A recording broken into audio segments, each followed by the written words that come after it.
जय माता की प्रिय भक्तों, नवरात्रि का पावन पर्व चल रहा है। ऐसे में आप स्क्रीन पर देख रहे होंगे हम लोग उगाते हैं ज्वारे। ज्वारे क्यों उगाए जाते हैं और क्या इसके पीछे का कारण है और इनका क्या करना चाहिए बाद में, वह सब आज की वीडियो में मैं आप लोगों के साथ शेयर करने वाली हूँ। आज मैं आप लोगों को ज्वारे की संपूर्ण जानकारी बताऊंगी।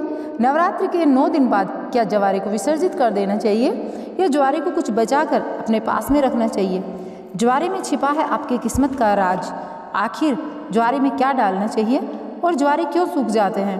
क्या ज्वारे का पत्ता खाने से धन संपदा प्राप्त होती है और सुख प्राप्त होता है। जानिए संपूर्ण जानकारी। दोस्तों, करोड़पति बनने का सपना, बंद किस्मत को ताले को खोलने का सपना। गुप्त रहस्य, नवरात्रि में ज्वारे के बिना माँ दुर्गा की पूजा अधूरी मानी जाती है। इसकी एक पौराणिक कथा भी है। सारी जानकारी इस वीडियो में मैं आज आप लोगों को विस्तार से बताने वाली हूँ, इसलिए मैं बोल रही हूँ इस वीडियो को ध्यान से देखना।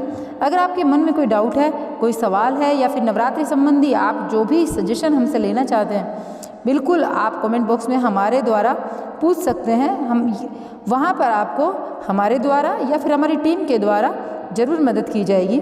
और हाँ, कमेंट बॉक्स में अपनी राशि भी जरूर छोड़ दीजिएगा। यदि हमारे पास कोई महा उपाय होगा तो वह हम आपको कमेंट में रिप्लाई करके अवश्य बताएंगे, ताकि आपको लाभ प्राप्त हो सके। देखिए, धार्मिक मान्यताओं के अनुसार ज्वारे को भगवान ब्रह्मा का प्रतीक माना जाता है। इसलिए नवरात्रि के पहले घट की स्थापना जो होती है उसमें ज्वारे की पूजा भी की जाती है और उसे कलश में भी स्थापित किया जाता है। सृष्टि की पहली फसल इन्हीं को माना जाता है। इसलिए जब भी देवी देवताओं की पूजा की जाती है या हवन के समय आपने जरूर देखा होगा जौ अर्पित किए जाते हैं। साथ ही यह भी कहा जाता है कि जो है वह ब्रह्म के समान है और अन्न का हमेशा सम्मान करना चाहिए। इसलिए पूजा में ज्वारे का इस्तेमाल होता है। इसलिए लोग ज्वारे उगाते हैं। नवरात्रि में बोली जाने वाले ज्वारे से आप अपना भविष्य भी जान सकते हैं। कैसे जान सकते हैं, इस वीडियो में आप लोगों को सारी जानकारी विस्तार से बताने वाले हैं। अगर आप अपने घर में ज्वारे जो हैं उगे हुए हैं उनको ध्यान से देखेंगे तो आपको पता चलेगा कि आपके जीवन में क्या घटित होने वाला है।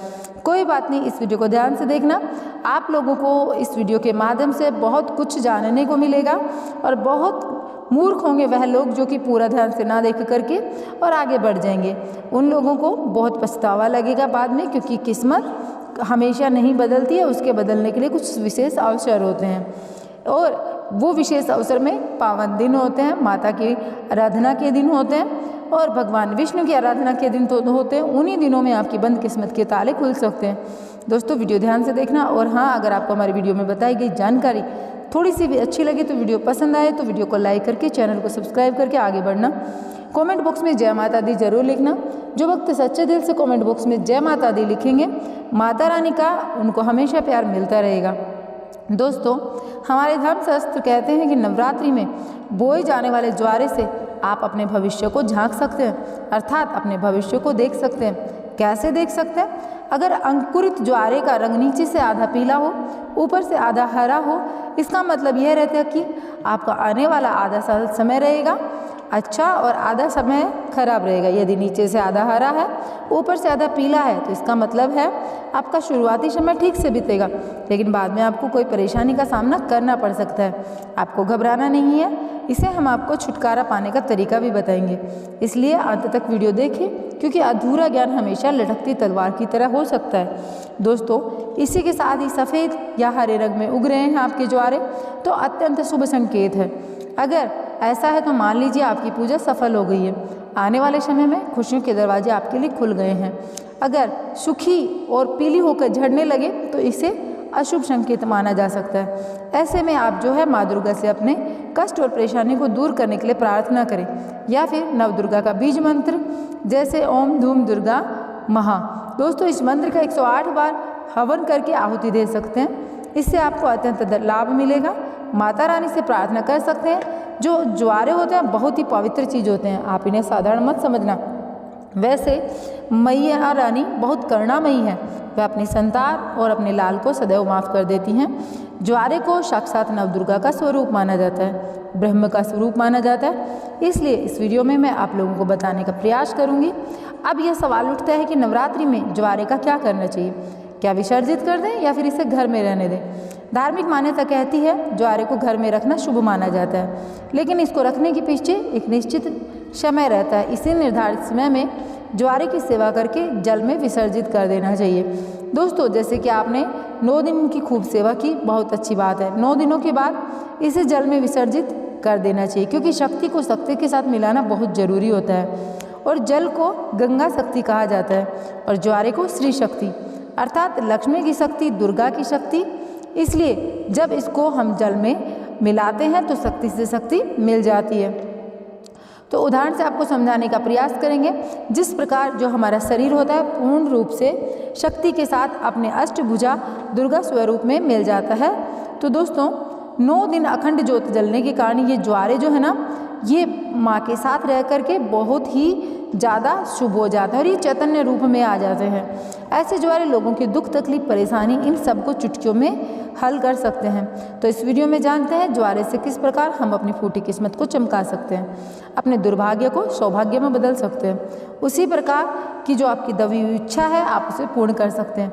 देखिए, आज की वीडियो आपने मिस कर दी तो सारी ज़िंदगी आप गरीब ही रह जाएंगे, क्योंकि इसे आप अपनी गरीबी को, अपने कष्ट को, अपनी परेशानी को, अपने दुख को और या अपने तकलीफ को, घर परिवार में किसी को भी दुख तकलीफ है तो उसको आप अपना भाग्य समझ चुके हैं, लेकिन यह आपका भाग्य नहीं है। आप इसको बदल सकते हैं। सोच कर देखिए, लंबे समय में आपके घर में कोई बीमार है, आप उन्हें स्वस्थ कर सकते हैं। तो इस वीडियो में जानते हैं वास्तव में हमें ज्वारे का क्या करना चाहिए।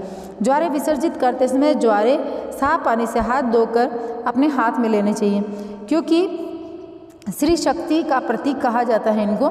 श्री शक्ति अर्थात लक्ष्मी का स्वरूप माना जाता है। ज्वारे को हमेशा धन स्थान, व्यापार स्थान या फिर कारोबार स्थान पर जरूर रखना चाहिए। इससे धन में बढ़ोतरी होती है। आपके कारोबार में बढ़ोतरी नहीं हो रही, आपका धंधा अच्छे पानी से नहीं चल रहा है, आपको निरंतर नुकसान होता जा रहा है, तो बिल्कुल ज्वारे की कुछ पत्तियां आप अपने व्यापार स्थान में, धन स्थान में जरूर रखें। आपके धन में बढ़ोतरी होगी, कारोबार में तरक्की होगी, आप जो भी बिजनेस करें उसमें आपको लाभ मिलेगा। ऐसा भी माना जाता है कि ज्वारे को पीले वस्त्र या लाल वस्त्र में लपेटकर ऊपर से मोली का धागा बांधकर अगर इन्हें पैसों के स्थान पर, मतलब जहाँ पर आप अपने घर की लक्ष्मी रखते हैं, अपने जमा पूंजी रखते हैं, वहाँ पर रखें तो आपके घर में कभी भी पैसों की कमी नहीं होती, क्योंकि यह श्री शक्ति के कारण यह जागृत अब हो जाते हैं। अर्थात लक्ष्मी, यह पूर्ण रूप से लक्ष्मी की शक्ति कहे गए हैं। इसी के साथ यह भी कहा जाता है, कुछ लोग कहते हैं, हमारे बहुत से लोग ऐसे हैं जो संपर्क में जुड़े हुए हैं, उनका मानना है कि ज्वारे को थोड़ी सी मात्रा में अपने पर्स में अवश्य रखना चाहिए। आप में से अधिकतर लोग ज्वारे को अपने पर्स में जरूर रखते होंगे। अब इसके पीछे का कारण मैं आप सभी दर्शकों को बताना चाहूँगी। जिस प्रकार इस धन स्थान में रखने से धन की कमी नहीं देता, उसी प्रकार पर्स में रखने से आपके पर्स में भी कभी पैसों की कमी नहीं आती, क्योंकि आपको अभी बताया कि यह श्री शक्ति का रूप है। जहाँ पर ये रहेंगे लक्ष्मी सदैव वहाँ रहेगी, और यह पर्स में होने के कारण आपका पर्स हमेशा फिर नोटों से भरे रहने का कार्य करता है। दोस्तों, किसी भी श्रेष्ठ मनोकामना के लिए 5 ज्वारे के साथ एक स्वच्छ पत्तियों को देवी पुराण या दुर्गा सप्तशती दिव्य जो किताब है माता रानी की, वह बहुत दिव्य किताब है। तो उस किताब में आप अपने मन की मनोकामना बोलते हुए उसके अंदर दबा दें और माँ भगवती का, दुर्गा सप्तशती का पाठ करें। देखना बहुत जल्द आपकी मनोकामना पूर्ण हो जाती है। लेकिन जब भी आप यह उपाय करेंगे तो आपको यह गुप्त रखना है, इसके बारे में किसी को बताना नहीं है। देखिए, जो ज्वारे हैं बहुत ही पवित्र चीज़ है, कभी भी इसके बारे में आप लोगों को नहीं बताएं, ढिंडोरा ना पीटें। एक बात, बहुत से लोग आप में से ऐसे हैं जो बोलते हैं कि गुरुजी हमें बताइए ताबीज़ कैसे बांधना चाहिए, ताबीज़ का, ज्वारे का ताबीज़ हम कैसे बनाएं। तो एक बात ध्यान से सुनिए दोस्तों, अगर आप भी चाहते हैं निरंतर आपके शरीर में माता रानी का वास बना रहे, आपका शरीर जो है वह सुरक्षा कवच से ढका रहे, तो ज्वारे के 4 से 5 पत्ते आपको लेने हैं, चांदी के ताबीज़ या तांबे के ताबीज़ में इसे डाल देना है, और फिर धूप से 9 दिन तक माता रानी के लिए जो आपने भभूत बना के बनाई है, मतलब जो लगातार भभूत जली है, जोत आपने जलाई, उससे जो भस्म बनी है, भभूत बनी है, या फिर गोबर के कंडे से जो भस्म बनी है, उसको थोड़ा सा लेना है। और फिर पीला चावल जैसे बोलते हैं, आर्चर बोलते हैं उसको, वह थोड़े से आपको लेने हैं और इन सबको मिलाकर के उस तबीज़ में डाल देना है। ये तीनों सामग्री आप उसके अंदर डालें, माता रानी का ध्यान करें, धूप का धुआं दिखाना है। फिर आपने जो ये बनाया है उसको आप नवरात्रि के बाद किसी भी दिन धारण कर सकते हैं। यह आपको हमेशा सुरक्षा कवच की तरह फ़ायदा पहुँचाएगा, किसी भी प्रकार की आपकी दुर्घटना नहीं होने देगा। आप जहाँ भी जाएंगे, जिस भी क्षेत्र में जाएंगे, उस क्षेत्र में यह मित्र की भांति आपकी मदद करेंगे, आपको तरक्की दिलाएंगे, आपको सफलता दिलाएंगे। आप में से अगर किसी घर में कोई लंबे समय से बीमार पड़ा है, जो ठीक नहीं हो रहा है, दवा सही चल रही है।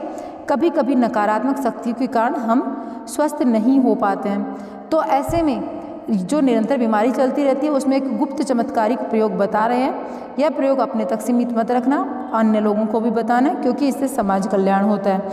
और ये जो शक्तियाँ होती हैं इनके कारण स्वस्थ इंसान बहुत जल्दी होता है। शरीर में निरंतर जो बीमारी आ गई होती है ना, उसमें बहुत जल्द आपको आराम मिलता है। तो एक ज़बरदस्त गुप्त चमत्कारिक प्रयोग बता रहे हैं। ये प्रयोग अपने तक सीमित ना रखें, हमेशा लोगों के लिए, जन कल्याण के लिए आप इसको आगे ज़रूर बताएं।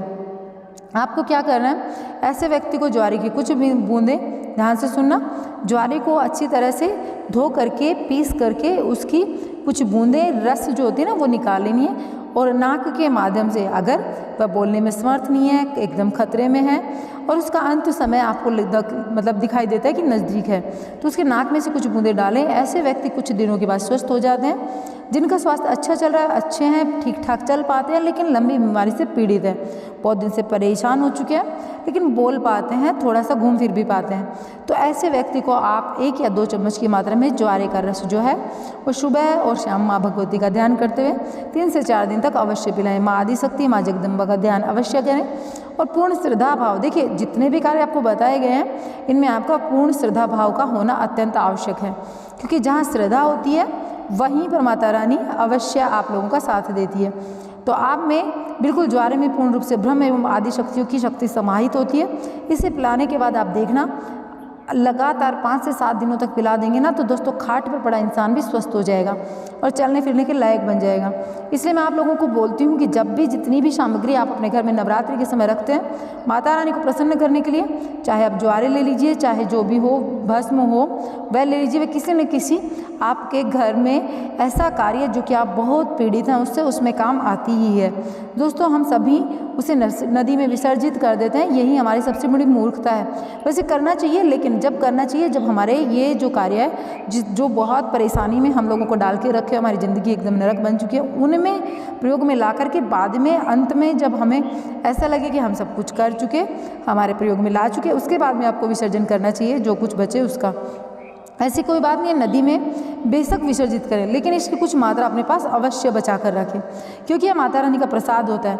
और निकट भविष्य में जब भी कोई परेशानी होती है, किसी को भूत या बला लगी, ज्वारे की कुछ बूंद इस रस से निकाल कर नाक में से 1-2 बूंद टपक देने से भूत का तत्काल छोड़ देता है। दोस्तों नकारात्मक शक्ति भाग जाती है। तो इन सारी चीज़ों को हमें कुछ ना कुछ मात्रा में बचा करके अवश्य अपने पास रखना चाहिए। आगे चल कर के यही हमारे लिए माता का वरदान साबित होते हैं, यह देवी का आशीर्वाद होते हैं। इसलिए कभी भी यह वरदान जो है इसको ऐसे ही पूर्ण रूप से विसर्जित नहीं करना चाहिए। इसका कुछ अंश हमें कम से कम 1 साल जब तक अगली नवरात्रि नहीं आती, शारदीय नवरात्रि 1 साल में ही आते हैं, चैत्र जो नवरात्रि है वो पहले आ जाती हैं, और गुप्त नवरात्रि आप लोगों के लिए नहीं है। तो आप ये 2 नवरात्रि ये नहीं आए, जब तक शारदीय नवरात्रि दोबारा ना आए तब तक आप हमेशा इनको बचा करके जरूर रखें। और देखिए दोस्तों, अभी वीडियो में यहाँ तक पहुँच गए तो हम आप लोगों से करबद्ध निवेदन करना चाहेंगे कि अगर आप लोगों ने अभी तक कमेंट बॉक्स में जय माता की नहीं लिखा है तो पूर्ण श्रद्धा भाव के साथ में एक बार जय माता की अवश्य लिखें, और हाँ, चैनल को सब्सक्राइब करें। आज मैं आप लोगों को ज्वारे की संपूर्ण जानकारी बता रही हूँ। तो नवरात्रि के 9 दिन के बाद ज्वारे को विसर्जित करें या ना करें, ये सारी जानकारी आज के वीडियो में मैंने बताई है। और अगर आप लोगों ने वीडियो ध्यान से नहीं देखा है तो शुरू से वीडियो ध्यान से देखिएगा, बहुत ही अहम और बहुत ही महत्वपूर्ण जानकारी आपको दी गई है। तो आप पूरा वीडियो एक बार चेक करके अच्छे से देख लें। देखिए, अधूरा ज्ञान मैंने पहले ही बताया था आप लोगों को, लटकती हुई तलवार के समान होता है, और अधूरे ज्ञान से हमेशा नुकसान ही होता है। तो अगर आपने स्किप करके देखा है, ध्यान से नहीं देखा है, तो पूरा ध्यान से देखिएगा, पीछे जा कर के वीडियो को एक बार पूरा से रिपीट से देख लीजिए, ज़्यादा इसमें समय नहीं लगेगा आपका। तो चलिए फिर मिलूंगी आप लोगों से एक नए वीडियो के साथ में। जय माता की।